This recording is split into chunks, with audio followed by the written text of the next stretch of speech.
Let me show you how we can enter and exit the recovery mode on Google Pixel 10. First, in order to go to the recovery mode, we need to turn off our device. So we're gonna press power button and volume up button at the same time so that we can see the power menu. And we need to tap on power off in order to shut down our phone. Once the phone is completely shut down, the next thing that you can do is press and hold the power button and volume down button.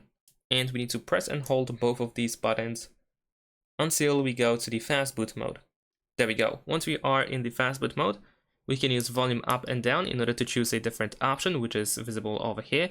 So we need to find the recovery mode. There we go. And confirm your choice by pressing the power button. Now let's wait a couple of seconds. Most likely we will see an Android logo over here. There we go, with no command. So in this case, we need to press and hold the power button. And then while holding the power button, we need to press volume up, like this, and now we can release the power button. Here we also navigate by using volume up and down, and this is how we can go to the recovery mode. Now if you want to exit the recovery mode, you can simply choose reboot system now. Just make sure that this option is selected and press power button to confirm, and your phone should reboot back into the normal mode. Thanks for watching, leave a like and subscribe.